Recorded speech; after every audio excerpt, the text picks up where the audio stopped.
Very good morning to you watching West Nile TV, and it's of course with great pleasure that we start off your day with the Kokoliriko live show, the first TV program that comes on West Nile television. And this is of course where we also give you insights on to some of the stories that may be trending on the papers and online on the other various platforms where information is shared, and that also comes to you live on your screens. And what you need to do is just get yourself set, and this runs from the hour of 7 up to the hour of 9 a.m. and this happens each and every Mondays to Fridays. And my name is Farish Majid, and we are going to be doing with this with you together up to the hour of 9 a.m. and today is Wednesday, and a lot did happen over yesterday, and of course ranging from the presidential State of Nation address and the burial of Mama Sarah Ali, plus many other stories. And we are all going to be giving you this on the Kokoliriko live show happening here on West Nile TV. And my name is Farish Majid, and we are going to be doing this with you up to the hour of 9 a.m. And in case you feel like you want to really participate on the show, that will also be happening to you, and we have the privilege to also give you that, because our mandate as West Nile Television is actually to enlighten the region, and one way we can enlighten the region is also through your participation. And that means that you can actually be part of the show by only participating through the various platforms that generate feedback. And in case you're watching us from social media, you can use the Facebook handles and really drop your comments under the comment sections there. And for those of you watching us on YouTube, you can also as well really drop your comments there. And with that, I really want to wake up each and everybody who is still in bed up to this hour of the morning. It's better you really get to wake up and really also go and start hustling for your daily activities. And really, if you do not really do that, then the day may also run without you also earning something, because usually we have a saying that it's the early bird that catches the fly, and you could actually be the early bird that could catch the fly. So you really have to wake up and really go and start hustling for your daily activities. And this is mostly to the people who are the majority, whom we always call themselves hand to mouth, and these are the hustlers, the jakalis, and also not forgetting those in offices. And really, you have to really go and also open the offices, because the service seekers are there. They may actually be in place right now. I do understand that government offices sometimes also have been overwhelmed by really some of the people seeking their services. And if you look at the government agencies, most of them, like NIRA, these are government agencies that are very much in most times overwhelmed. And if you look at NIRA, you also have internal affairs and so many other government entities that where people may actually be in need of the services. So as you, the person responsible, you who is holding the keys to the office, it's better you really have to also wake up and start preparing yourself and go to office. Because why must you start laziness at this hour of the year? Because we are just 10 days into January. Today is the 10th of January, yes, and that means that we are really 10 days into the first month of the first of the year. So I really want to call upon each and everybody still in bed up this hour of the morning. You are really a hero. You have to go, so you have to wake up and really go and start hustling for your people. And this goes to the parents, guardians, because I do understand that very soon the children will be also heading back to school, and the countdown is now on. And as a parent, you really have not to really also oversleep, and because the monies that you have there may not be enough, so children have to go back by all means. And some of them actually may be starting school, as others will just have to resume for the first term, which is the first term of also the year. So really you have to prepare as parents, as guardians, to ensure that your children also head back to school successfully. And that is one thing that I also feel I need to remind you, the viewer, of. And this also goes to the children. If you are a child, you're not a parent, but you're watching us, you also have to start preparing now. And this goes back to some of the schools where handouts were given back to the children. You have to start revising them. And for those that came back with holiday packages, it's time that you also wind up with your holiday package. You do not have to wait for the last day where you will be on pressure, and you may not also be able to really answer the things very well there, and which may also cause you chiboko when you go back to school. So I think that is really something that as children, as people who are watching us right now, you really need to do, because if you do not do that, then you may face challenges. And that is why actually we are already on set. We are really going to be doing so many things. We are going to be discussing a lot of topics here and there. Now, all you need to do is really also just be part of the show. And this is the Kokoliriko live show, and my name is Farish Majid, and it's the Wednesday edition. We are already 10 days, as I said earlier on, into the first year, and that means that time is not our best ally. So as people, you really also need to start organizing yourself, because usually we say this world is for the strong-hearted, and as a strong-hearted person, you also really have to wake up and wake up and wake up and go and start looking for your support, for your daily monies, for your daily income. So if you do not do that, nobody is going to give you that money. And then at the end of the day, you may also really find it very, very, very okay. And this is why we are already here. And now heading straight into the discussions. And remember, yesterday, the president, the fountain of honor, the head of security, His Excellency Yoweri Kaguta Museveni, did address the nation on the ADF attacks. Recently, remember, we have been hit by ADF attacks, and these ADF threats have always been there, placing bombs here and there in the people's churches. And recently, where you also remember, if last year was as last year was ending, where they did attack innocent children and killed a number of children there, which was quite unfortunate, because these are innocent children. Really, why would you want to attack them? And he actually did also elaborate on the history of these ADF attacks as an Islamist group that was started way back in Nakasero, which is in Uganda. And as UPDF mounted pressure on them, they were actually forced to leave this country and move into DRC. And the president did allude to also why these people took long in Uganda, and he actually attributed this to some of the governments that were in the neighboring countries. For instance, the government of Joseph Kabila that didn't allow UPDF head into operations there. And when the government of when the current government of Tshisekedi allowed the UPDF to enter into DRC, this was way back in 2021. It was really there. It was really a milestone. It was really enough to put an end to really the ADF threats. And these are people who have now remained there. Some of them are still hiding. And remember, he also did come with some of the victims who are really able to also narrate their painful ordeal of some of the events that they did go through in hands of this ADF, and who were really abducted. Some of them were forced into these things where they actually spent quite a long period of time. They are going through a lot. Some of them really went through a lot, and they were able to also share their pain with the viewers. So I think this was something that we really also watched as people of this nation. We really wanted to see if you could give an update. And the president really said, as the NRM government, there is only one way they can actually defeat the ADF through. And he actually mentioned the 4 principles, these 4 principles, that can be enough to really overpower this ADF. And he actually told them they are wasting their time, and he called upon the ADF to really stop wasting their time, because there's no way they can survive. The moment the Congo government allowed UPDF to operate in Congo, that was enough to survive. It was not enough for them to survive. And really, the president also warned them, and he actually did allude of UPDF hitting enough of them, and where so many of them we also killed, and people, we are now liberated. Right now, in the room, this is where he came with some young children to also really share their deal with.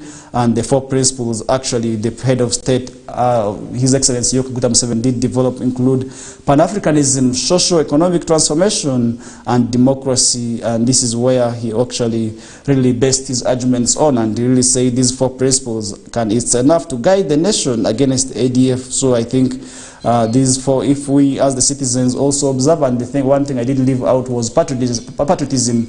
And for you who doesn't know what patriotism is all about, patriotism is all about your love for the nation, and that means that whoever loves the country really would not want to do something very bad, and secondly, would also not want to really engage in certain activities that may actually destabilize the peace that we do enjoy in this country, because really peace is one thing that we must all enjoy. It is something that we really also want to really put our emphasis on. And actually, the reasons why the president say these people are behind these ADF threats, attacks here and there, is because they wanted to impose the Sharia. And for those of you who don't understand what Sharia is all about, Sharia is the Islamic system of governance, which these people whom we said want to really impose on this government, something which will not accept. And that is why he issued this stern warning to these people who have really been chased out of this country, and now they are based in the neighboring countries, but still continue to destabilize this country. And this can be witnessed really through these bomb attacks, these bomb threats here and there, which is really also threatening the security of this country. And I don't know what you as the viewer, what you really think about the President's State of Nation address. You can actually also drop your comments via our social media platforms there. We can be able to really also share with the rest of the viewers. I can see some of the comments coming through, and we are also going to really share with the rest of the viewers. And this is in part with, this is in line with the President's State of Nation address, where he also did issue a warning to foreign countries that want to have an influence on the affairs of Uganda. He actually told them they're wasting their time. There's no way he's actually going to allow really this to also come through and influence on the affairs of this country. And remember, some of the European countries, some of the foreign governments, and want to really influence on the laws of this country. And remember, one law that is actually was not received well with some of the foreign powers is actually the law against the anti-homosexuality law that was passed. And remember, Uganda has really stood its grounds to say no. And this maybe could be the result of demands by the people of this nation. And remember, some of them have actually said no. And if you have to look at the Catholic Church of Uganda has stood against the Muslims, and they have really come out to say they do not want this vice. It's uncultured. It's very uncultural. It's very, very, very not good for them. And as people of this nation, really, we are condemning this act of homosexuality because it is really ungodly. And this is what the religious leaders have said. And the president also did really put his emphasis also on this, and also did make his stand clear on this anti-homosexuality law, which these people have threatened, really, if not passed, they would actually threaten to cut off AIDS. And this is actually also witnessed. And now that some of these countries that have subscribed to this law have also started started imposing some of their acts that are really also not good, because cutting, like for instance, cutting aid coming to this country, which is also not good, but really we still stand and say no to homosexuality, which is very, very ungodly. And this is where the president also cautioned and issued a warning to these foreign powers that want to have an influence. And he actually told them that despite so many issues that really happened, and where he did talk about these people colonizing us, and he attributed actually this to really one issue that was poor leadership. I don't know, really, he said the chiefs, we are weak, and the weak chiefs actually made it very easier for these people to colonize us. And if the chiefs had reunited and said no to colonialism, and it could actually be one end, and these people will not actually come to colonize us. And that is what the president also did say there. And really, he did talk a lot. He did talk a lot in relation to the ADF attacks, which have really threatened. And he said, as when the foreign governments allowed UPDF to enter into their countries, it was really enough. And he gave an example of the LRA, which was happening in northern Uganda, where the people of northern Uganda did suffer a lot in the hands of Joseph Kony through his aides. So I think it was really something that was very bad, and something that was not good for people of this region, where they did go through a lot here and there in terms of insecurity. And remember, people who were there and those who were alive by that time really also expressed their worries, and now some of them up to now are still demanding government. They want compensation. In most cases, they have also come and demonstrated. And recently, last year also, we did witness them in Arua City. They demonstrated over the long delay by government to pay their monies, because they are saying the monies were passed. And the president actually also allowed for them to receive the monies, but then there are some people who are still standing on their monies, who do not want to actually give them their monies. And this is where we did see the LRA war victims also coming out to demand, because if an insurgency is something that is not good, because during wars, really, you also wonder what people go through. Sometimes it becomes very, very difficult, where lives are lost, property is lost, and really sometimes people also left helpless. So I think this is where we very much condemn wars. We do not think war is the way to go, and that is why we always have to come here and really also talk to you, the viewer of West Nile Television, in case you really have anything and really you feel like we need to discuss. And really, I want to also tell you that we are going to be discussing that on the show here. Bonnie, I can see a message. Yes, I can really see your message quite good there, and really we are going to be dropping this to the viewers also to really see what you think, and this is all going to be a reflection. And remember, you can watch us from any other platform. You can watch us actually in any other part of the world, be it in West Nile, be it in northern Uganda in large, be it in Acholi sub-region, be it in Lango, be it in Buganda, be it in eastern or central, or perhaps any other part of the world. Outside Africa, outside East Africa, you can still watch us. All you need to do is have access to platforms such as social media, where you can actually access us free. And you can also as well watch us from YouTube. And this goes to the people who may be in this region and may be also worried that once they're going to move out of this country, they will be able to miss West Nile television. Yes, I want to tell you that you can watch us any other time, at any moment, and from anywhere. And that is the beauty of West Nile television, and that is something that you really have to appreciate as the viewers of the show. And really, so many things have happened over yesterday, and that is something I will be able to also discuss with you. And putting now the discussions of the head of this station, head of nation address aside, and really that is where I wanted to really also start the day with, because that is the biggest of it all. He's the fountain of honor. He's the big man of this country. And really, if he talks something, that is something also we really want to listen to him. Though so many people expected several other things to be addressed, and really people of West Nile sub-region, we are expecting the president to really address issues when it comes to the roads. They expect him to talk about it, but I want to tell you that his State of Nation address of yesterday was particularly directed for ADF attacks, because ADF threats really have been there. We have really seen threats of bomb attacks being placed in churches, and recently, if you can remember, Stakayanja's church was also threatened by these bomb attacks. But luckily enough, the security operatives were able to detect this, and which the president also attributed to vigilance.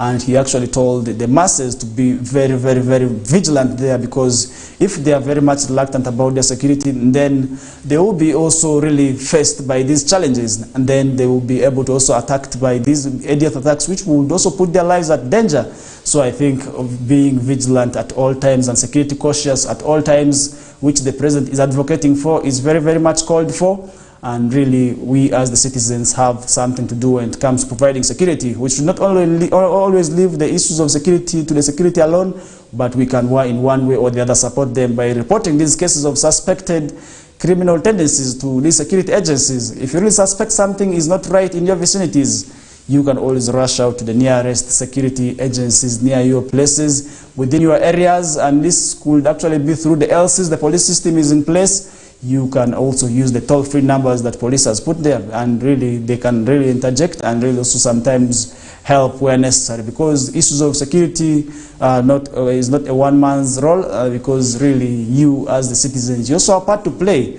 and that is why it is very, very much important to always be vigilant, because if you are not vigilant enough, then your life can be at danger. Because if you are to really remember some of the histories of these bomb attacks where we have lost lives over the years, which was quite unfortunate. If you remember the 2010 bombings, where soccer lovers actually lost a number of them lost their lives due to these Al-Shabaab attacks, which is really quite unfortunate, because bombs do not spare, and you can really wonder how many lives can be lost in terms of these threats. And that is why it is very, very much important to always be vigilant. And I want to also call upon you, the viewer of the Kokoliriko live show, to be vigilant. And with that, really, we are going to put the discussions of ADF attack. And remember, yesterday something also did happen. This was the burial of Mama Sarah, and with that, really, we are going to discuss that later on, because really, as people of this nation, as people of West Nile, we did lose this Mama Sarah, because really, we usually say behind every successful woman, every successful man is a woman, and that is really something that I feel we wouldn't leave later on out. And remember, also, I will be giving you an update on the burial of Dr. Abiriga Zino, the district health officer from Masindi, who was murdered by unknown people who are still being looked for up to now, because police is now carrying out investigations. And remember, suspects have already been arrested and they are being investigated, and part of the suspects is actually from the family. These are for family members, the wives and the children. They are currently being investigated, and police is looking out for really who exactly killed this doctor. And remember, this is a country where we are talking about doctors being very much few, And some people are murdering the doctors in cold blood like that. Really, what does the future hold? Who are these people killing? And this is something where the people of Maracha, this is where actually the doctor comes from. He hails from Maracha, and really this is where the people of Maracha also really very much described this late as a caring, loving and honest person, really, who is going to be missed by these people here. And Dr. Gino Abiriga was killed in cold blood just this week, and really it is something that is really quite unfortunate. It's really a small body in Maracha, and he is going to actually leave a gap, because some of the things that he has done really in Maracha include his friends building a borehole, and yesterday these people were actually able to eulogize him as one person who has been honest to them. Despite him being working in Masindi, he always had that affiliation of people of Maracha. He always had that affection that he always comes back with his friends together, and he was always proud, and that means that he was always proud of where he comes from, and he never bothered of where really the place of which he comes from. And sometimes you also see people, once they leave these places, once they get better opportunities to work in other places, they tend to neglect where they come from, and usually they do not also want to give back to the communities. But for Gino Abiriga, through his friends, they were able to really dig a borehole which is estimated to be more than 10 millions in Maracha for the people, and this is something actually he's going to be missed for. And this is also why this is also one way I want to call upon these other officers. If you are still in office, then you really have to do something for the society, because sometimes also God tells you really to do something behind and leave something behind for the people, and that is the thing that people will mourn you for, and that is the thing that people will remember you for. And that is why it is very, very much important to also ensure that you share resources, you share the little one you have with the people around you. You do not always have to really also consume what you have alone. And that is why people of Maracha are really going to miss Dr. Gino Abiriga, who is a son of the soil. So I think he was murdered, and we expect police investigations to be carried on and really also provide substantive information, and the people should be brought to book. And this is one demand the people of Maracha are laying before government. Really, they want somebody who killed these people who behind the killings to be really brought to book, because according to information really we got, Dr. Abiriga received the call at about midnight for an emergency, and he was actually rushing to see that he provides and saves a life. But unfortunately, he was the one who also lost his life on the way, and he didn't return back, only to find his body on the way the following morning. But police also discovered that there were samples of blood stains obtained from the late's bedroom, and that means that something could have happened somewhere by some people. And this is also something that we really want to call upon people to desist from. Murdering is not a solution. Domestic violence is never a solution, where really we always have to ensure that we protect ourselves from. We really have to protect our loved ones, because the person you're killing right now could be the father of your children, and as children you also can having to kill your father, who is going to really save you the next day. And you're killing somebody, and this is actually believed it could be as a result of a fight over property, which is really, really quite unfortunate there. But we are following up on this story.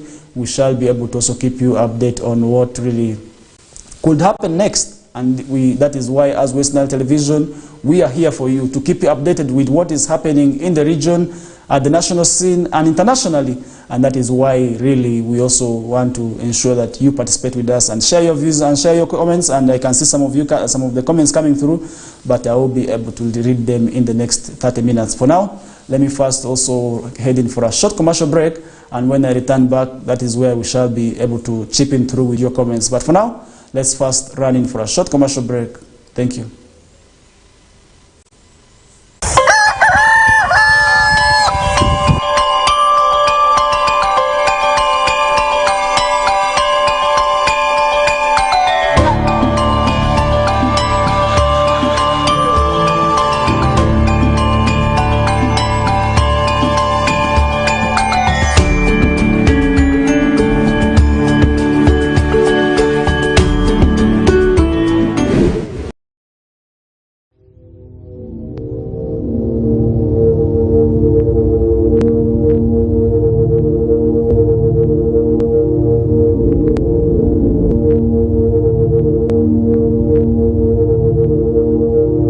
West Nile TV, lighting up the region.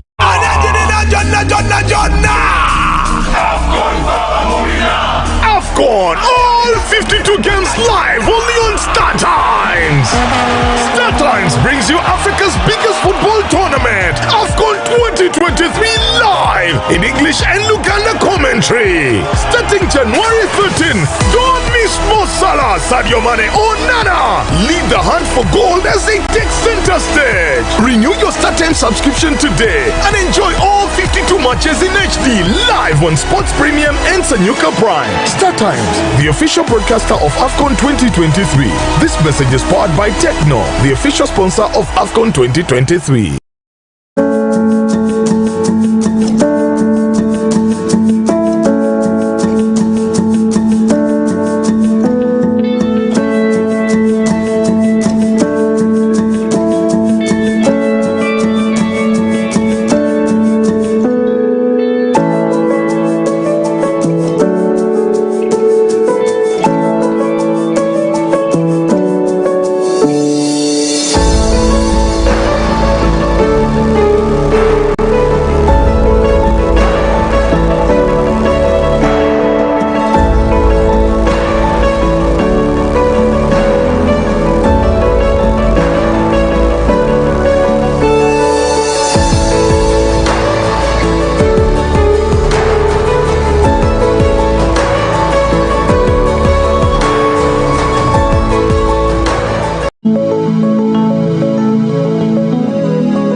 West Nile TV, lighting up the region.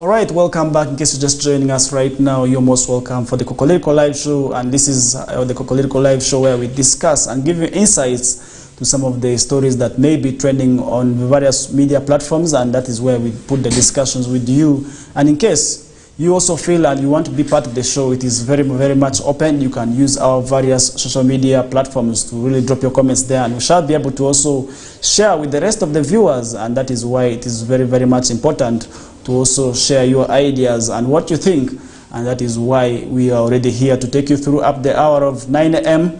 And in case you are still in bed, please, you have to wake up and really go start hustling for your daily activities, and this is where you also make the monies that you want. If otherwise, if you are in bed up to now, people are making the monies. People who are there are already making the monies. That is why it is very much important to always wake up very early and go start hustling for money. That is why it is very much important, and this is to the people who are always looking for money to survive. You do not have to really ensure that you oversleep, because once you oversleep, you are going to miss out these monies here, and people who are already there will actually benefit by the time you'll be able to come when they have already earned themselves the monies that you would also want to be earning. So I think I want to call upon each and everybody to really ensure waking up early and really also go start hustling and make these monies, because if you wake up early, you never know, God will really bless you that early. And we did talk about ADF attacks, where I did narrate to you how this happened yesterday, or what the president exactly said, where he did give history of this ADF, where they exactly began and where they went and where they are now, because really this is something that the president, the fountain of water, did talk about. And they actually said this group began. This group they started as they were demanding for Sharia to be imposed in this country. And for you who doesn't understand what Sharia is all about, this is the Islamic system of governance, the Islamic law, which is really something that this people ADF, whom he believes that the ADF we are fighting for. So I think you can also as well share your views on what you think and really what he said, because some of these victims who are abducted by ADF, we are able to really narrate the ordeal they went through in the hands of these rebels and how they survived.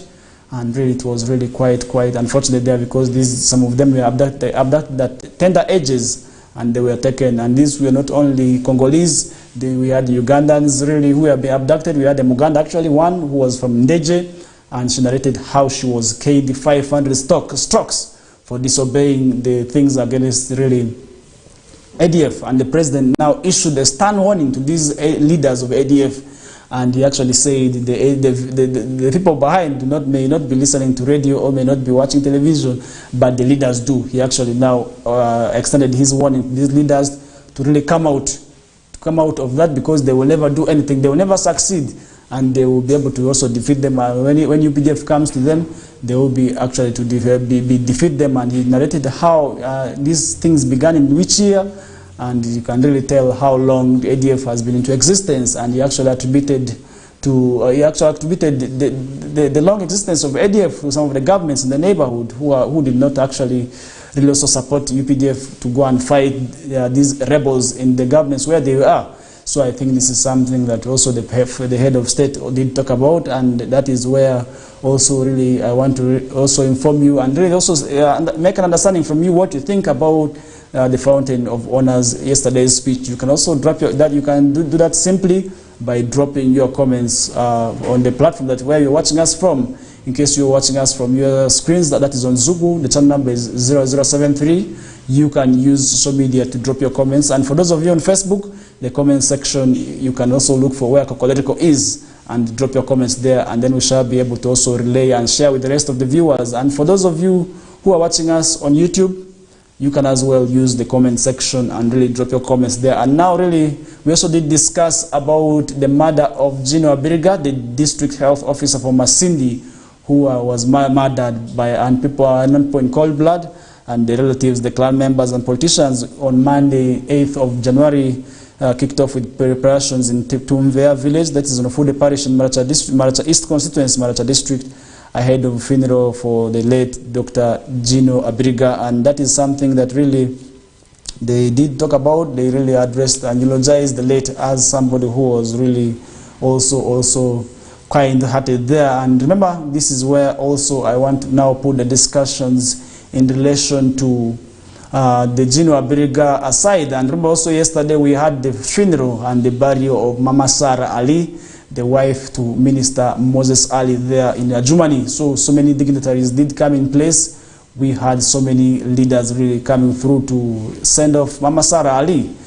This was in one way or the other to really also pay respect. They pay their final their rights. And we did have the clergy, we had the politicians, we had the business community, we had relatives, and we had people coming as far as the neighboring parts of that is South Sudan, because really as West Nile, I do understand that we sometimes also have the affiliation to the neighboring countries, because this is also witnessed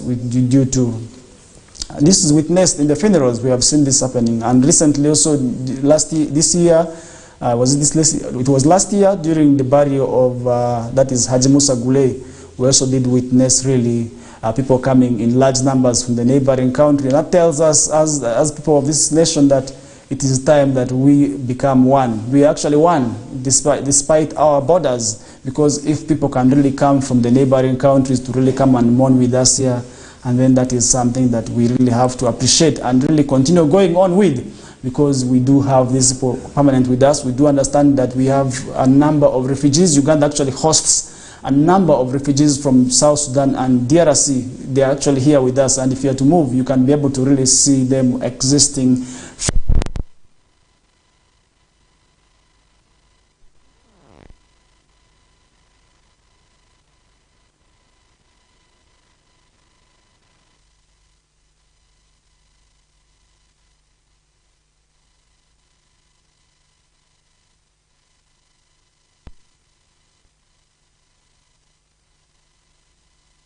of. And that is something that we really have to really continue carrying on. And if you remember, we also at one time headed into these countries as refugees, because while growing up, our parents did also used to tell us about really how life was in these camps in the neighboring countries where they went into exile. These are the stories they usually tell us. They usually told us while we were growing up, and that tells us how it is difficult to actually be in a foreign country, and that is why these people are here.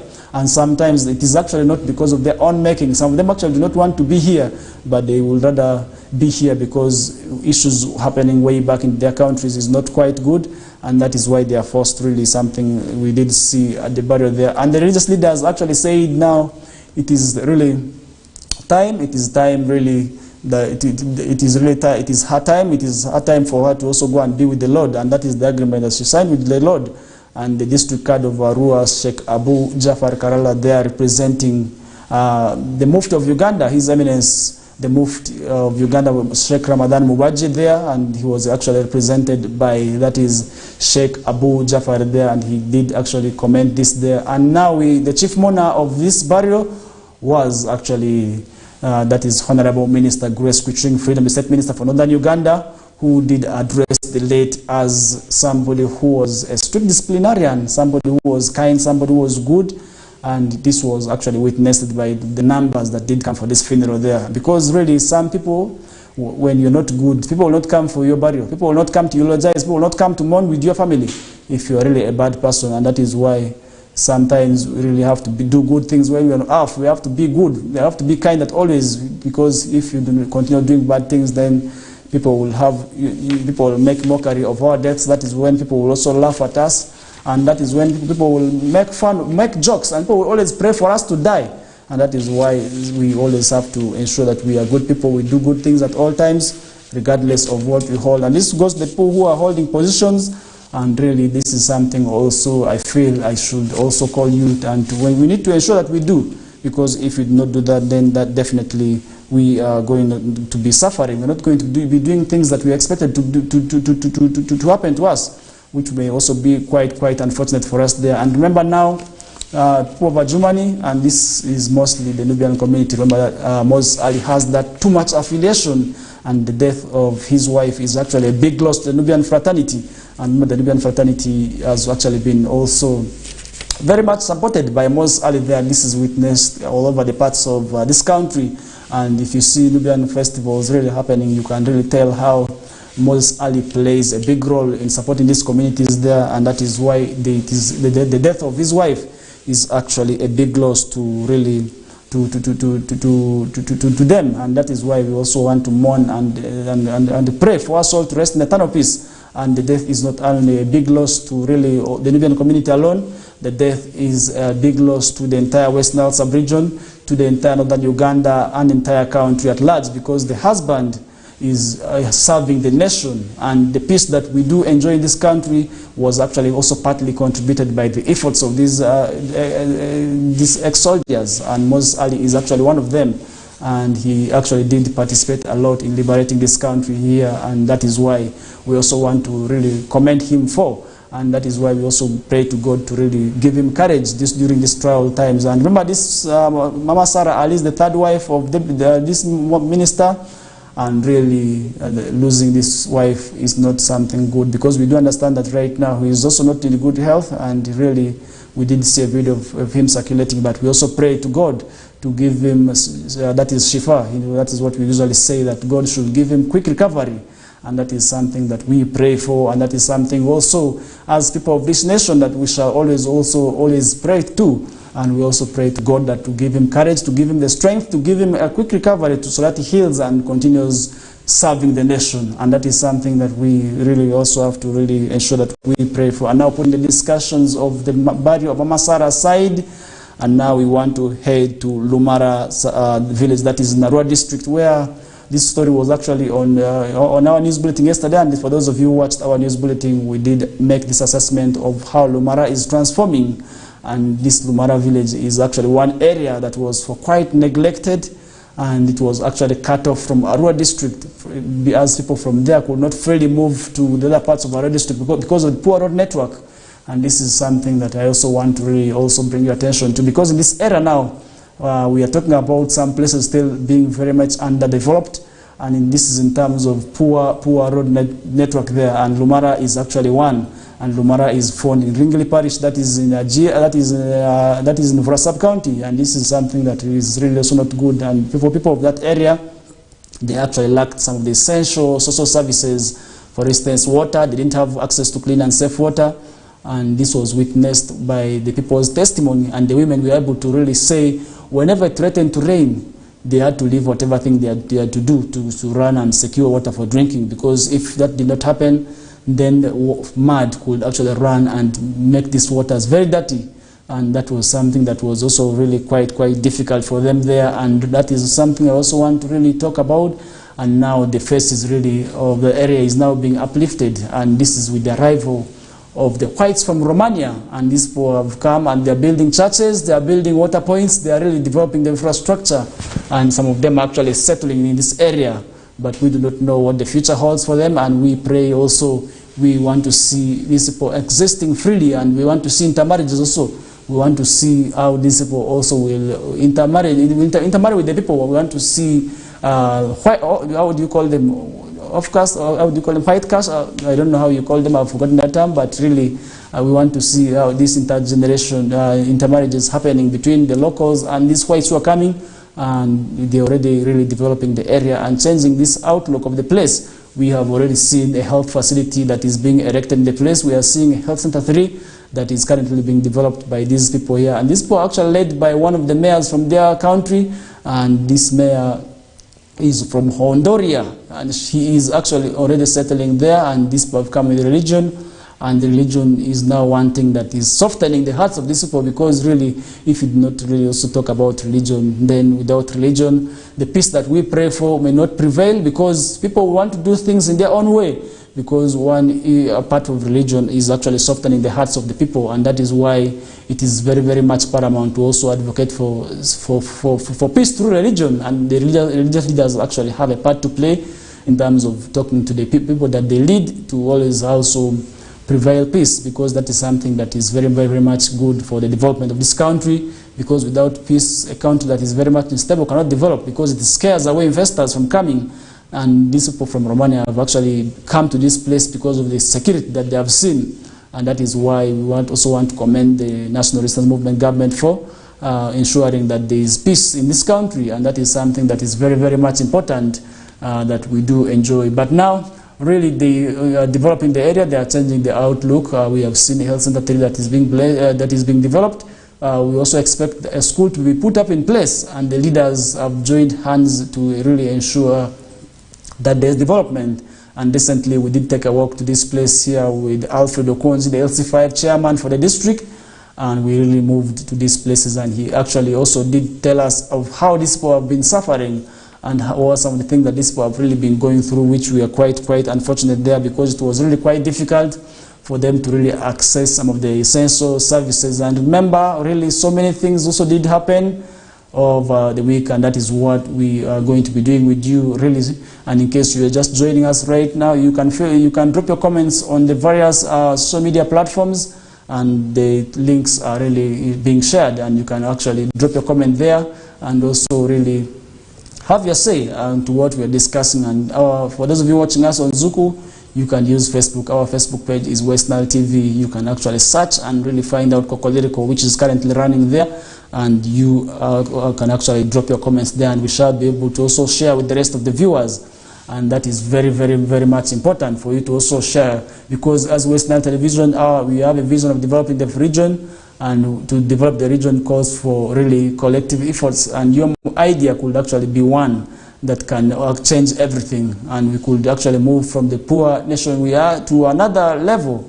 And that is why really it is very much important to share your ideas, because issues that we develop here are to help the nation, to help the region, to help the nation. And that is why it is very much important really to see to it that we develop the areas. And this is why we come up with the Kokoliriko live show that happens every Mondays, that is to Fridays. And this is where we also bring guests to really also sometimes share their ideas, to really also tell you, the viewer, of what is really happening. And this is the expertise that we bring. So I think we have something that that I think we have a reason. That's why you should always watch us. And this is one show that you should wake up to each and every day. That is from Mondays to Fridays. So you have to wake up to this show because the team is ready. It is a good team that is really also there to really keep you informed. And this is for the people who are outside the region, but you really have an affiliation to West Nile in particular. And this is also not to the people West Nile as alone, because some people may be watching us from the other parts of the other regions. For instance, Chigezi, you may be watching us from there. You may be watching me from Teso. So I think that is why I say it is not only limited to this sub-region, but rather to everybody. What we want to ensure is development. So I think putting that discussions of the arrival of the whites to a close, and if in case you want to also put an input, you want to make an input on this, you can feel free and drop your comments via the other platforms. And now talking about the eviction of Balalo, and remember the executive order number 3 was passed by the head of the state, that is President Yoweri Kaguta Museveni recently, where he did issue a stern warning to these cattle keepers. And remember, cattle leaders from this region we are always complaining about these people's animals, these people's cattle destroying their crops. But now the security team is finding it very much difficult also to evict these cattle keepers, because these non-compliant cattle keepers, we are actually to leave the place. And this is where the government issued measures for them, one of which was to really ensure that they fence where they graze their animals. Secondly, to also ensure that the areas where they are have land titles or have agreements. This is between the landlords and themselves, and also ensuring that water points are in place to see that the animals do not really move very far to look for waters. So I think some of the non-compliant Balalo cattle keepers, we are to evict the areas and move back to where they came from. And that is where some the districts in West Nile also did interest themselves in following up on this issue. And we did witness Terego evicting a number of Balalo cattle keepers. This was Nodupi, where we did witness about 3 cattle keepers. These were the non-compliant to really also leave the place where the animals are gathered. We are gathered in one place, and they had to ensure that they move out of the area where they were existing to the place where they were coming from. And remember, the war at Balalo is termed not for only the cattle keepers from the other region, but whenever we talk about Balalo, our mindset is telling us that these are the brown people from the other region. Not really. It is actually any other person keeping cattle, but rather, it is somebody who is really keeping cattle, ensuring that they keep animals. This is where the word Balalo comes from, and that is what it means. And this is also to everybody keeping cattle. And with that, really, you really can, in case you're just joining us right now, you can feel free to drop your comments on the various social media platforms, and we shall be able to really also read through in the next comment sections. And we are going to be joined by a guest, and he is none other than Peace Ochaki, who will be able to also join us in the second hour of the show. And this was the first hour, and we are going to really put the discussions that we had in the first hour aside. We shall be able to come up with more topics. And remember, EC is looking up to appointing a new boss, since the term of Biabakam is coming to an end. And we are also looking forward to having a new EC boss. Or could it be that his term is going to be renewed? That is something we're also going to be discussing in the next hour. But for now, really, we want to take a short commercial break. And when we return back, we shall be able to pick up with the conversation from there. For now, let's take a small rest.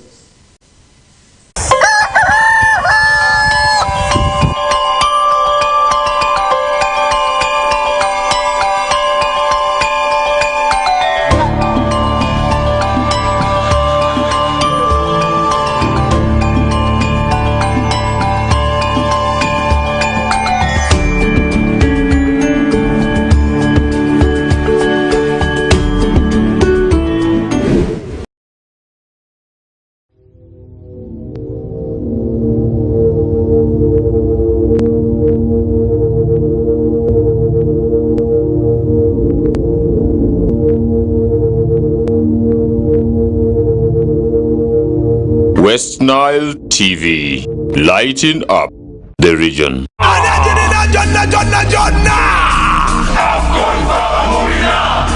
on! All 52 games live only on Star Times!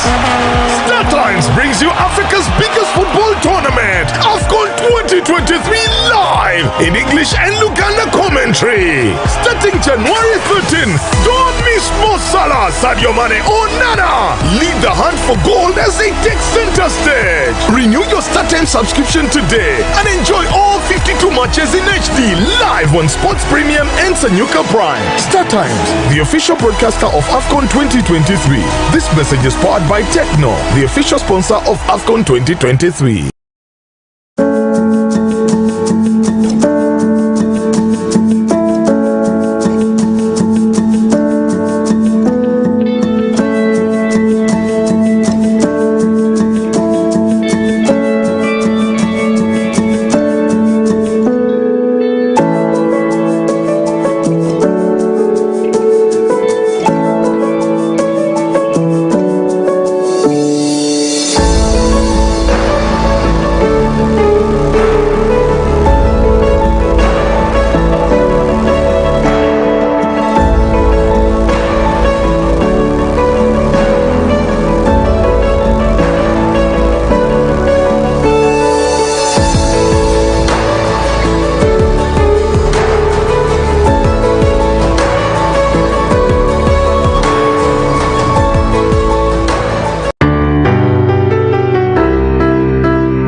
This is time for working hard and producing and able to help somebody who is in need.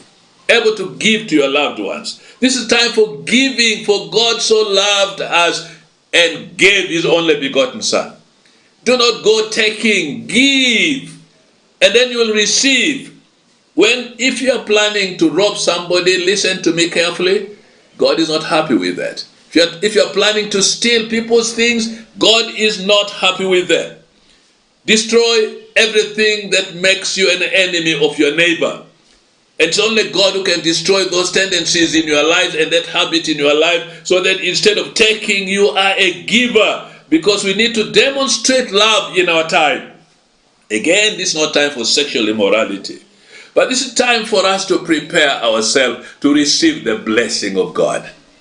Many of us are going to waste our bodies in going into people's homes and going with people's wives and going with people's daughters, and we are going to waste our lives out there. Listen, this is time for you to open your heart, open your hands, and receive the blessing of God. I speak to people who are listening to me. If you are listening to me and you are in West Nile, my region, will you make your body the temple of the Holy Spirit and guard it? Allow your body to be used to bless our region. Do not destroy somebody's relationship by misusing his wife or his daughter. Allow yourself to be a channel of blessing, because God brings you his life in order to bless other people. Again, this is not time for dancing the whole night. Some people are going to go into dancing spree, in discos and everything the whole night. In my place where I am seated, the devil has only given and deprived people who are wizards to dance at night. Why do they dance at night? Because they dance naked, which they can't do during the day. Why are you deprived of sleep when you should eat and drink and praise God and go to bed and sleep? Then go and worship God tomorrow without a hangover. Dancing at night, going to spend time out there with other women, with other girls, with other men, is not going to give you any benefit of celebrating such a day as this. And this is the time for praises. This is a time for worship of God, because God has given us a gift that we cannot afford.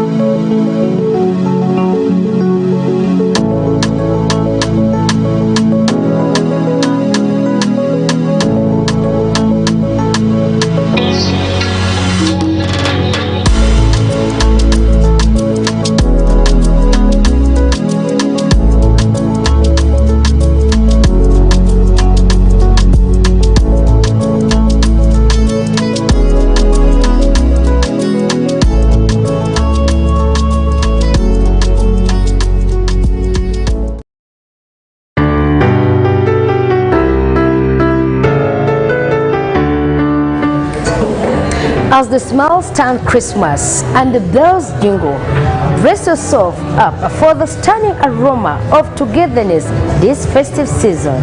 Remember also to take care of yourself, a partner, family from fangs of violence and financial misuse. Receive my heartfelt gratitude and love for the support you showed towards us. Wishing you a Merry Christmas and prosperous business year 2024.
West Nile TV, lighting up the region.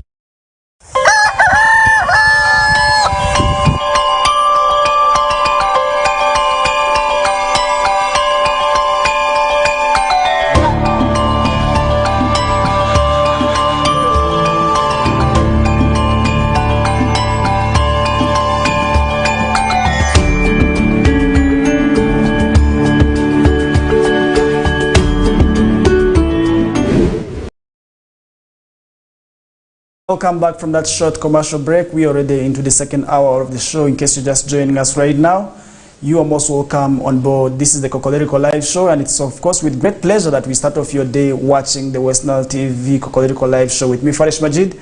And this is where we do discussions on and give you insights to some of the topics that may be trending on media and other platforms. And that is why it is very much important to always watch the TV, because this is where you get also to know what is happening in and around your vicinities, and that is where you also can be able to share your views and opinions on to some of the things that you think may be happening. And that is why it is always very much important to watch West Nile TV in the morning. That is from 7 up the hour of 9 a.m. because this is the first show, and of course it also comes with its issues where we have to tell you, and we also have to tell us, because it is two-way. It is not one-way form of communication. This is two-way, where you can actually tell me and I can also be able to tell you. So you can be part of this show by also telling me what is really happening in and around your vicinities. And in case you're just joining us right now, is in the same way, I want to welcome you once again. And this is the Kokoliriko live show on West Nile TV that happens every Mondays to Fridays, 7 to 9 a.m. My name is Farish Majid, and now it is also very, very much important for you to join, because we have also been joined by a guest, and this is none other than Jalosiga Peace Ochaki. He is the Lur News anchor and the journalist with us here, and we are going to be doing this with you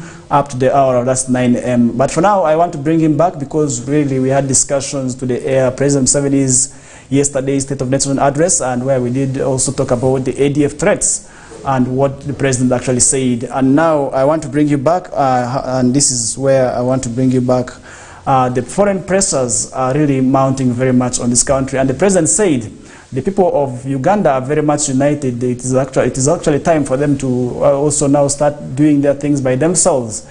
And foreign pressures have always been there, and people have been cutting aids, and this is because some of the European countries, for instance America, also did issue warnings to these people here, and sometimes we have also seen them banning some of our government officials to travel to these countries here. But now I want to bring you back, Jalosiga Peace Ochaki, to see to it that really, can't we now have a time that we stand and sustain our economy by ourselves, not necessarily on depending on handouts or donations from these foreign countries, because this is where we are facing these challenges. But for now, it's a great pleasure having you on the show. You're most welcome.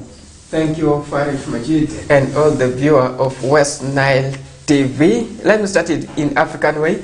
In African, always they start by saying good morning, because if you don't greet someone, then you say you're a bad person. They say you're a bad person. Hey, you are a bad mannered person. But yes, since you're African and you want us to sustain ourselves as African, we need to start it from home. And once again, a very good morning to all the viewers of the Kokoliriko live show. Getting to the point, as we have stated it, we are saying that is pressure after pressure.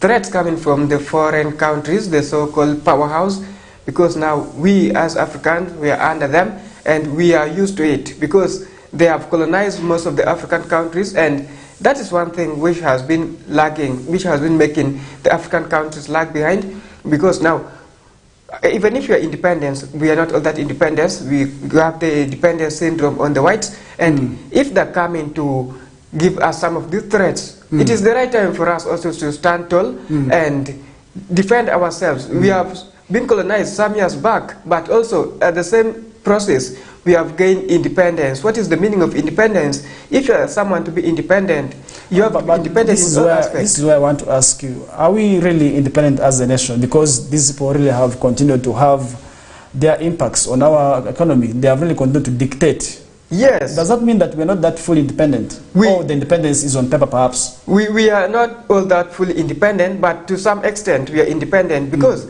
we have various forms or sectors where you can be independent on your own. Look at take for example, country Uganda. We have our flag, we have our national anthem, and we have our symbols. We also have our own constitutions, though at times they come in to interfere a bit. We have our rules and regulations, and we have all the rights to stand tall and say we are on our own. Because if we were not to be independent, they were not supposed to allow us to maybe have those things of ours. We are supposed to use theirs. Before independence, we used this flag called Union Jack. That was from the whites, but afterwards it was lowered down and we were authorized to use our own. We are independent. I will give a simple example. With a family, if a child is being grown up with the father, after getting married, your father will tell you, you know what, you are now going to be independent. You're going to live on your own, in your house, with your family. But still, there are some things which will still require you to go and seek help from your father. After some times, that's when your father will start saying that maybe this side will stand stone or will be on his or her own. And that's the same thing, the process Uganda and other African countries are going through. They are not fully independent, but also they are not fully dependent on the foreign countries. They can sustain themselves, unless otherwise there are some emergencies that require funding from the foreign world or from other part of the world. But still, that one shouldn't stop us from struggling for our own. We saw of recent the anti-homosexuality bill. A lot of threats have been coming. If you don't pass it, if you put it to become a law in the country, we are going to stop funding you. But some of these things are just threats. We saw Uganda also standing tall by saying, no, for us, we have our culture, we have this and this. And they have decided not to pass it as per now. Though it is there, but it is not all that fully being implemented. And they have not ascended to the threats being given by the whites. We saw the same thing in Burundi. They were given threats that if you stop this and this, we are going to stop funding you. What did they say? They said, yes, you are right, you can withdraw your funding, but we are going to survive on our little resources. Coming back to the country Uganda, we are seeing this is not the first threat. Various foreign countries have withdrawn, and we are seeing it not only here, also we saw in the health departments, they gave threat of withdrawing funding for HIV. That one was there. And also other parts of health departments, they're also threatening to withdraw from the country Uganda if some of these things are not followed. And we, as continue to say it, we at times, the fear factor is too much, but when someone stands tall as a leader and said you are not going to follow your rules, they also cool down. So I like one thing with the president of Uganda. He said, for us as being Ugandans, we can survive on our own. Why? Because we have the resources. We are the backbone. They call Uganda as the backbone when it comes to the economy, whereby you find most of the economy within the country, it depends mostly on the products, that is agriculture. And these are some of the things. If the leaders are coming to lead the people the way it is, they're giving the courage to the people, it shows us that at least if we believe in ourselves, we can.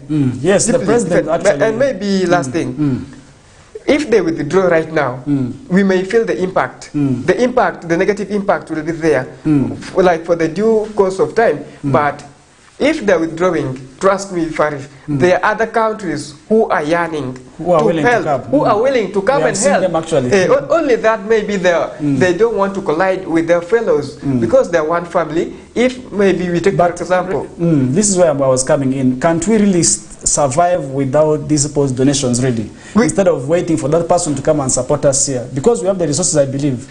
Uganda is actually one country that is gifted when it comes to natural resources. We have so many opportunities that we could actually benefit from. But then the challenge comes in when we tap on how we are tapping these resources here. Couldn't you think that we could actually at one time seek this independence? Because right now we wanting to depend on donations from this is one indication that we're actually not independent, and that is why sometimes also want to believe that we're not independent. Because why would somebody want to really have an influence on your affairs? And this is something that the president actually did raise complaint of, that, and he told this for that they will not take any person's interference, they will not take any message from any other person. Uganda is an independent country, Uganda is very much independent, and they are willing to do things not necessarily under people's pressure. And now, because really when somebody gives you, you know it's peace, let me bring you on this. If I always give you something, then I will expect something from you back. Automatically. And this is what these people are expecting from, and this is where they come in and they want to expect, because one thing they want to expect from you is obedience and allegiance. So I think when you start paying allegiance to somebody, then obviously you will have to respect this person's ideas at all times, every day. So do you think really it is not time for Ugandans to really start thinking, the government leaders, the governments, this should not only be Uganda, this is also should go to all the African countries. Is it not? Do you think it is really time now for these countries really to now start really ensuring that they gain independence in terms of not necessarily wanting to depend on handouts from these countries? Thank you. I like the points you have brought in. The point you are saying, those donations are given to Uganda or to other African countries. Automatically, it's a strings attached. I will say they are not donations. Most of those things, they're given in forms of loans. Because if you're donating to someone, you donate and you don't expect the returns back. But now you're giving me money or you're giving me something and you feel like at the end you should also gain something from me. I would say it's a business. It's a kind of business. And that's why most times you find the country will say, at least let us go for a loan other than going for a donations, because you know with the loans we are going to pay this amount, this interest is going to accrue on the loans we are going to get. Because if they are to give you donations, it comes with a lot of strings attached to them. And we have seen the impact coming to the country, Uganda. Because if you sign an agreement, we are going to give you donations, but at the end, we have to give you this and this and that. Automatically, it makes no use, it makes no sense. And the country, Uganda, generally or naturally, we have low self-esteem. I mean, we don't believe in our ability, in our capability. We have the resources, but are we tapping on the opportunities, as we have said? We are not tapping on them. Why? Because we are not believing in ourselves. And simple example, it's not only with the whites, just our neighbors, Kenya here. At times, they also put a string, some attachments and some orders that maize from Uganda was not supposed to go to their country.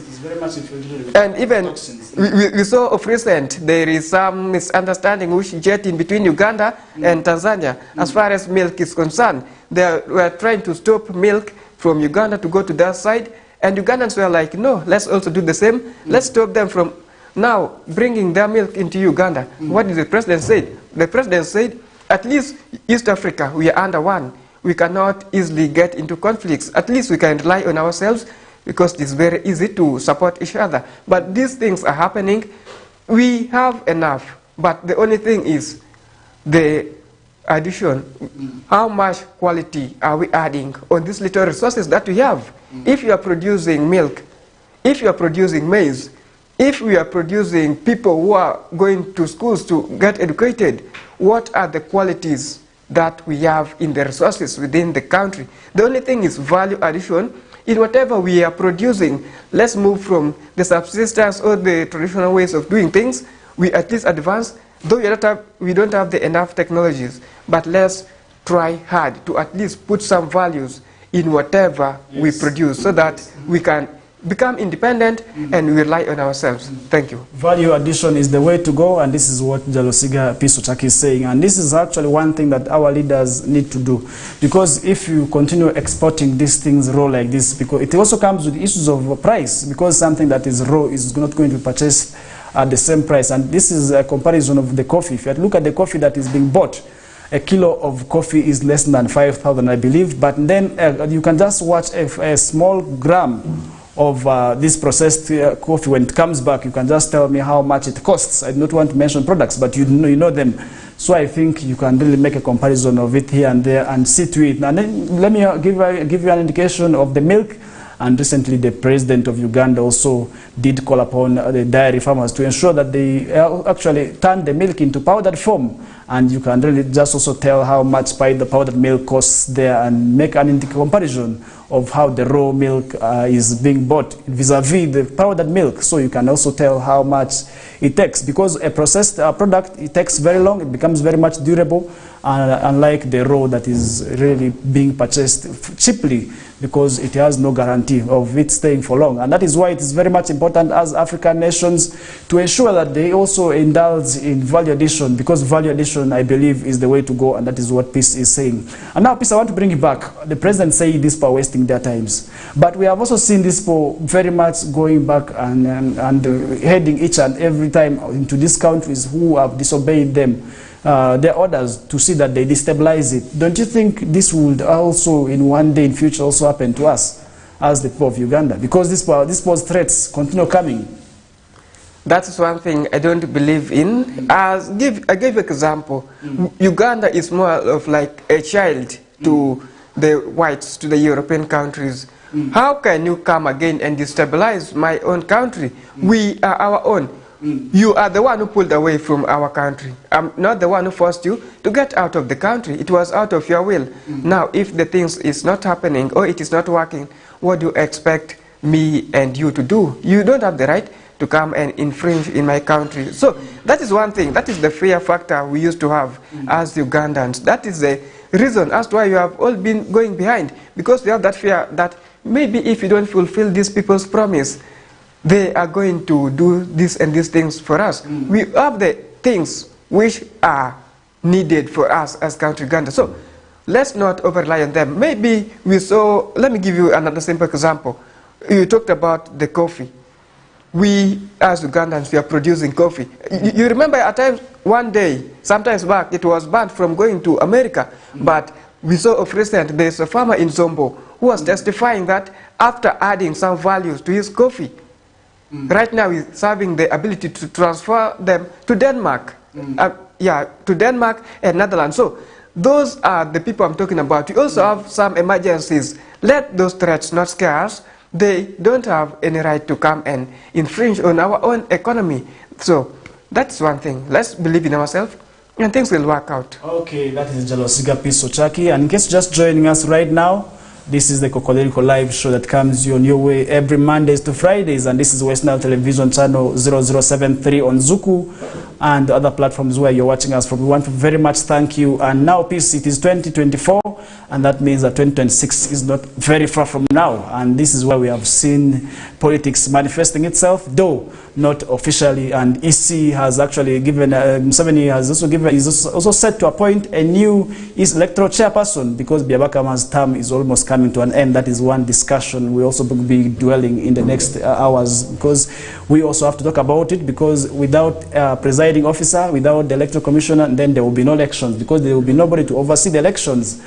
And he is actually also set to appoint a new EC, and that is one thing I also be able to tell you. And now Bobby Wine has come out and said he will be able to also again challenge President Museveni in 2026. I don't know what you think about that, and that is where I'm telling you politics is already in place, and people already campaigning, and people already opening up on their interests. And for you who has interest also maybe of aspiring in 2026, this is actually the very time for you to now start preparing yourself, start engaging, and start doing laying the strategies. And Bobby Wine has said he will be able to challenge President Museveni again in 2026. I don't know what you think about that, and really what you make of the statement. Thank you very much, Farish.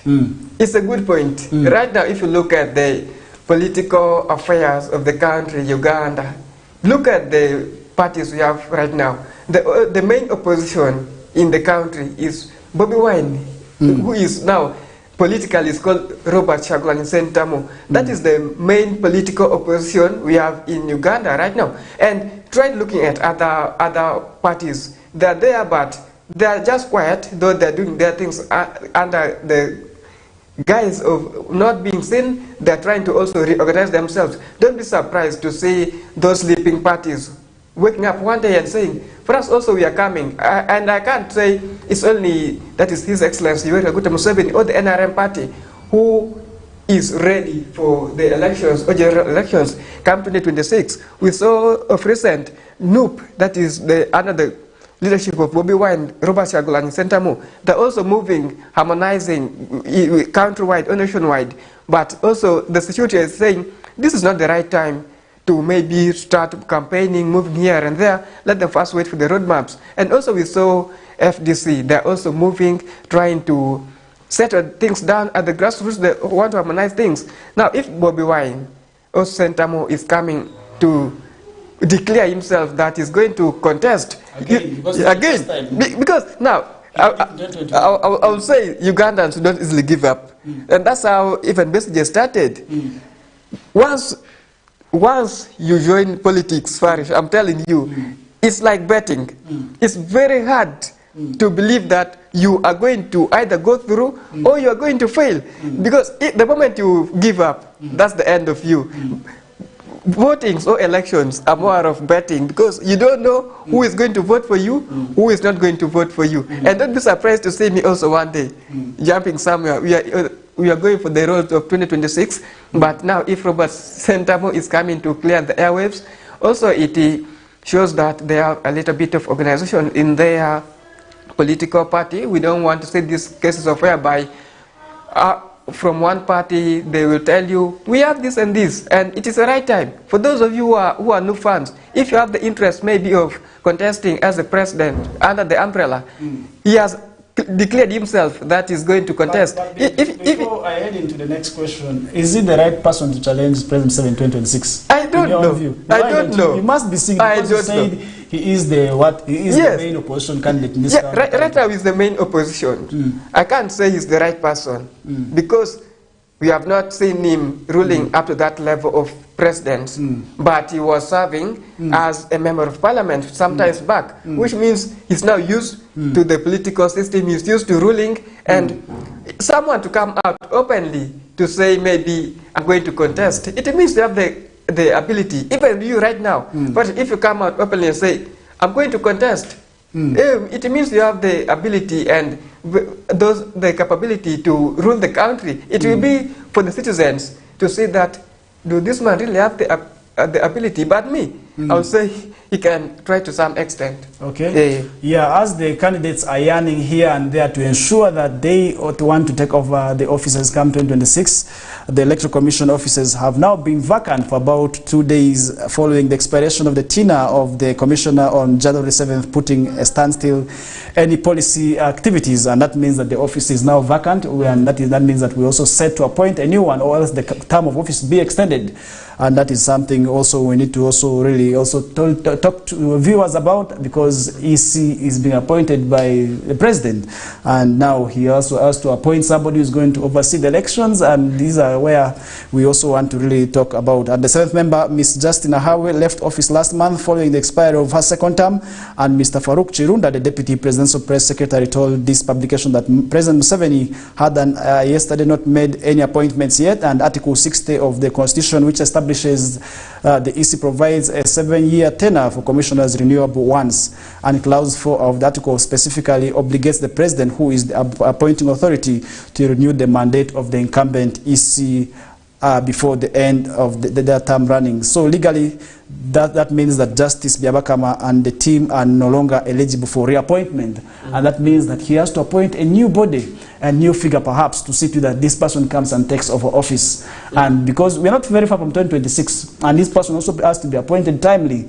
so that he gets used to the environment, so that he prepares himself, and to see to it that he oversees the elections come 2026, because that is one job that is very difficult, I believe, because you really have to ensure that you preside over elections here and there, you have to communicate, you have to do so many things, and that means that the president has to appoint a new body. I don't know what to make of that statement, because now Byabakama's term is coming to an end, and we expect a new electoral chairperson to be appointed. And remember, he replaces Chigundu, who was there before. So I think, I don't know what to make of this statement, and really what you can say about this reappointment or disappointment. Perhaps this is not a reappointment, perhaps this is now appointment of a new EC boss.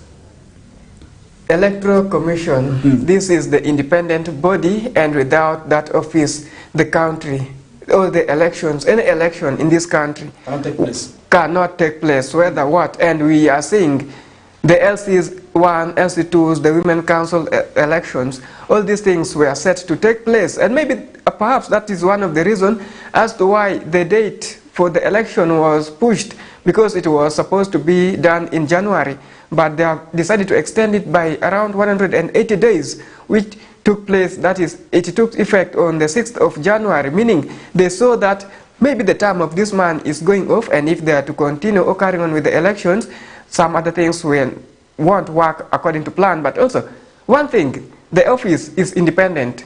It is appointed by the president of Uganda. That's a big question people are asking themselves. Why is that independent body being appointed by the president? For us, we don't know the rules and procedures as to why they have decided to give that office to the president, but also it is something which has been there, so we can't question why and what happened. Getting back to the office being blank, the gap needs to be filled. The roadmaps is almost coming up, and what are they going to do? You have stated we are in 2024. We are only left with around this year and next year for the elections to come. In 2026, we are going to have the general elections, and it needs someone, as you said, to enter the office, level grounds, and prepare himself. And probably, according to me, I would say, let them at least first extend or give another chance to Simon Byabakama to continue with these things. Because currently we have a lot of elections, a lot of pending issues which are there in the electoral commissions, of which if one is to come newly into the office, it will take him or her a lot of time to adapt to the things which are supposed to be done. How are you going to sort out these issues of elections which are pending? You don't know where they started, and you don't know where they are heading to. If possible, let them give him another chance. Let them, should I say, reappoint him? It is now past, because the electoral commission the office has expired. Let them appoint him to continue where he stops, because he understands best why this and this was delayed. And maybe they would give another chance to the next person after the 7 years of his tenure has elapsed. And that will be something so good, because if you bring someone fresh, the person may fail to do what is expected of him. He may fail to play the roles or duties and roles plus the responsibilities in accordance to how it is supposed to be done. So it is too urgent to appoint someone new into that office. It is not this normal office, or it is not an ordinary office that maybe it is for district. It's very key. It is not district electoral commission, or it is not a village electoral commission. It's a very sensitive. It is very sensitive. The moment you go negative, you just know you're going to mess up everything, and you all know the tensions in the elections of Uganda. Okay. So if you go anyhow, you may find yourself doing the wrong thing. So that is Peace Ochaki, and we are still discussing EC to appoint a new boss. And in your own opinion, who do you think is actually the right person to be appointed to take over this office here, and why? You can actually share your points, your views on what you think, and whom you could recommend for this office to see to that the person takes over becoming the next EC boss, because now the office is vacant and we are seeing campaigns just around the corner, and usually we start witnessing elections between this period of this hour, this time, because from 2023, that is when you start witnessing people doing politics actively, and that is why you are seeing most of the politicians actually within their areas. They're not moving out, and they want to attend each and every funeral. They want to ensure that they are visible, they are really being seen, and that is an indication that politics is really playing its part now. And that means that we definitely need a new EC boss to oversee the elections come 2026. And that is why it is also very much important to see to it that the elections take place, and without an EC boss, then there will be no election, because there will be nobody to oversee the elections. And with that, we are going to be running for a short commercial break. And when we return back, we shall be able to also pick up with the discussion from there. And we want to see what you think about the EC appointments. Who do you think is actually the right person to take over these positions here, to see to that these persons the person appointed will ensure that they work come 2026. For now, let's first take a short commercial break. And when we return back, we shall be able to also pick up with the discussion from there. Thank you.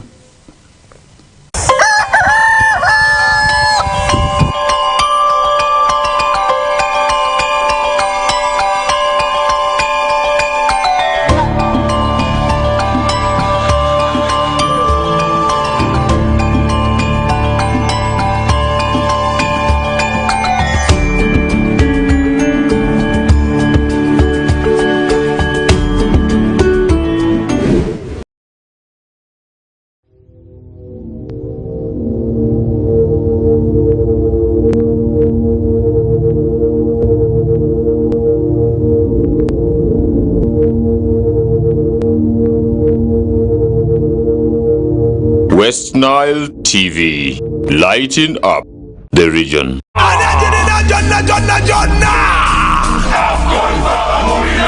AFCON, all 52 games live only on Star Times.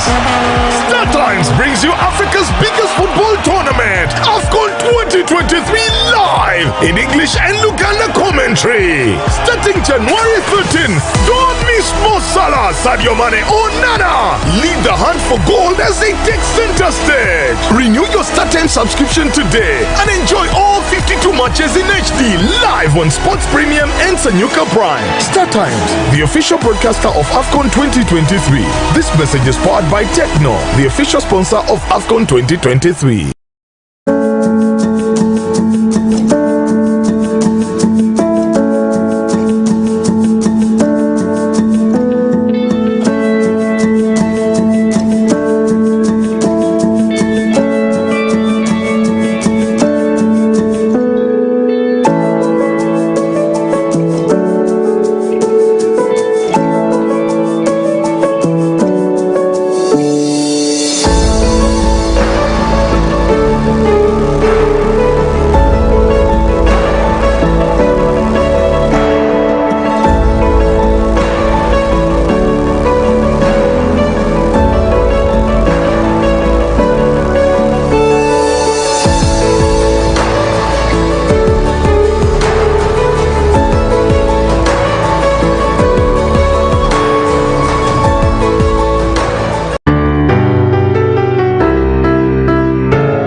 This is time for working hard and producing and able to help somebody who is in need. Able to give to your loved ones. This is time for giving, for God so loved us and gave his only begotten Son. Do not go taking, give, and then you will receive. If you are planning to rob somebody, listen to me carefully, God is not happy with that. If you are planning to steal people's things, God is not happy with that. Destroy everything that makes you an enemy of your neighbor. It's only God who can destroy those tendencies in your life and that habit in your life, so that instead of taking, you are a giver, because we need to demonstrate love in our time. Again, this is not time for sexual immorality, but this is time for us to prepare ourselves to receive the blessing of God. Many of us are going to waste our bodies in going into people's homes and going with people's wives and going with people's daughters, and we are going to waste our lives out there. Listen, this is time for you to open your heart, open your hands, and receive the blessing of God. I speak to people who are listening to me. If you're listening to me and you are in West Nile, my region, will you make your body the temple of the Holy Spirit and guard it? Allow your body to be used to bless our region. Do not destroy somebody's relationship by misusing his wife or his daughter. Allow yourself to be a channel of blessing, because God brings you his life in order to bless other people. Again, this is not time for dancing the whole night. Some people are going to go into dancing spree, in discos and everything the whole night.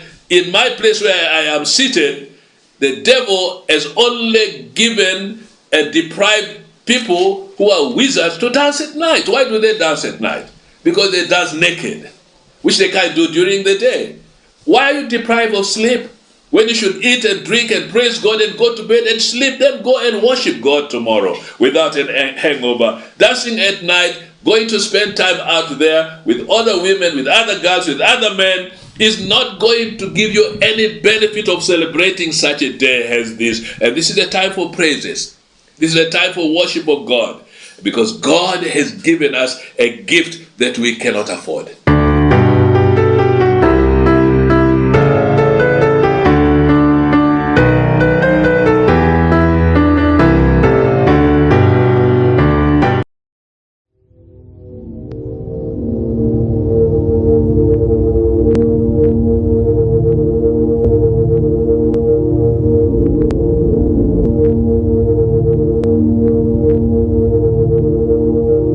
West Nile TV, lighting up the region.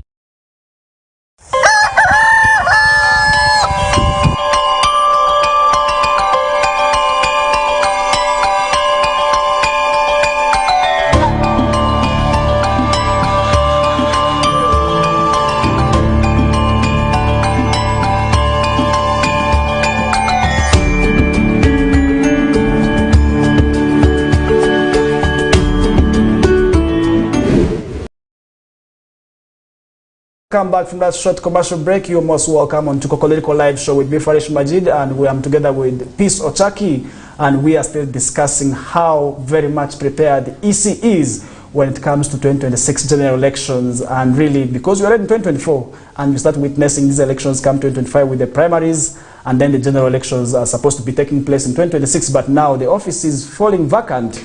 And now we want to see really who is that one person that you feel can actually take up these offices here. And it is the President Museveni that is supposed to really appoint the next EC boss.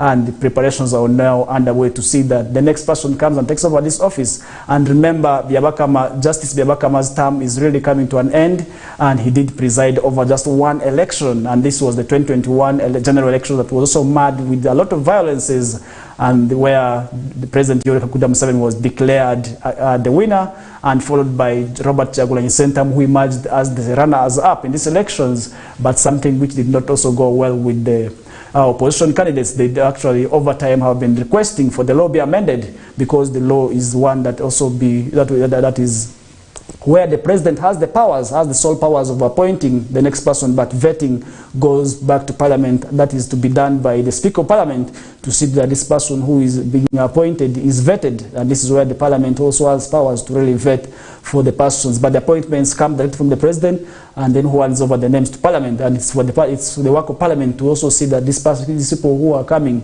are vetted. So I think this is something also where the opposition candidates have also been raising their alarms. They have been raising their eyebrows to see that this law is amended, because appointment by candidates really has not been something that is good with them. And as the viewer, what do you make about this law? Do you feel that it also needs to be amended? And who exactly do you feel could actually be appointed as the next EC boss, and to see to that the elections of 2026 are actually organized in a fair and a friendly manner. So this is something I'm also posing back to you, the viewer. In case you have anything that you really want to say, you can drop your comments via the Facebook platform. And this is the people watching us via Facebook. You can actually use the comment section and drop your comment there, and then we shall be able to also share with the rest of the viewers. And in case you're watching us from YouTube, I do understand some of you are watching us from YouTube, you can also as well drop your comments there, and then we shall be able to also share with the rest of the viewers on what you think. And we are asking ourselves now, how ready is the EC for the elections? The Electoral Commission is just, the elections are not very far from now, but now we don't have an Electoral Commission officer to oversee the elections. And then who exactly do you think is that one person that you really want to be appointed in the office? And that is where I'm coming back with the discussion to Piso Chaki. And do you feel this law is not unfair? Or do you feel this law is very fair? And do you want it amended, just like the demands by the opposition candidates to see to that this law is amended? What do you think about the law? It is a good law. It has stayed. It has stayed, and according to me, let the law stay. Because whoever comes to power will be the person to appoint the EC boss or the Electoral Commission boss.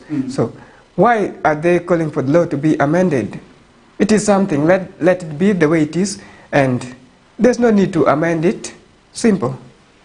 That's according to me. It shouldn't be amended. That is what Peace is thinking, but the opposition leaders, mostly National Unity Platform candidates, they have over time requested for this law to be amended because they are saying this law is very, very much quite unfair to them and gives more powers, the ruling government compared to them, and that is why they are demanding for this election, this law that gives the president sole powers to appointing be amended so that this thing maybe could be voted. And how do you think, if this is where I also want to really also interject a little bit with you, do you think if this law was amended, what other procedure could be used? Because this office is really very much critical. It is very much also, it is very much sensitive. How do you think the people could be appointed in these offices here? Could it be through open voting? Do you think that would actually yield something? Thank you, Farish. We are saying, though the person is appointed by the president, it is not the president who is the sole decision maker. After proposing that maybe I want this one to be the head of EC, the thing first goes back to Parliament. So Parliament has the powers. They are the ones to vet, to go through. They have the vetting committees. They are the ones to say that, is this person really able? Will he be in position to accomplish what he has been given to him? So that's one thing. And we all know everything in this country is determined by the Parliament. And why Parliament? Because those are the representatives of the people. And in Parliament, it's not only one party or one side, which is consisting of the Parliament. It has both the oppositions, it has independents, and also it has the ruling government. So, meaning by the time someone is going to be appointed in that positions, all those parties have at least a representative. If you are not contented, you come openly, because Uganda, there are rights, whereby if something's not right, you first go and petitions. The courts are there. And all those places, or all these departments in Uganda, they have the places whereby you can go to court and you petition here and there. But have they ever gone to court to maybe challenge these things? I will say, let the rules be. But if they want to amend it, this is not the right time to call for the amendments. Let them first wait for the elections to first go through, then you find a right time to come up with such proposals, not maybe when it is now almost at the breaking point. If you start these kind of things, automatically will confuse the person. And we are saying right now there's no EC in the office, and the president right now has the power to appoint, and he's still the president of the country as per now. This is actually what the law says. And Article 60 of the Constitution provides that there shall be an electoral commission which shall consist of a chairperson, a deputy chairperson, and 5 other members appointed by the president with approval of the parliament. And members of commission shall hold office for 7 years, and their appointments may be renewed for one more term only. And that means that Babakama could actually still be appointed here. And if the appointments of a member of the commission is being renewed, the renewal shall be done at least 3 months before the expiry of the first session. This is where actually I think he is being limited. and his office of term of office has actually expired, and this is something we also been talking about here.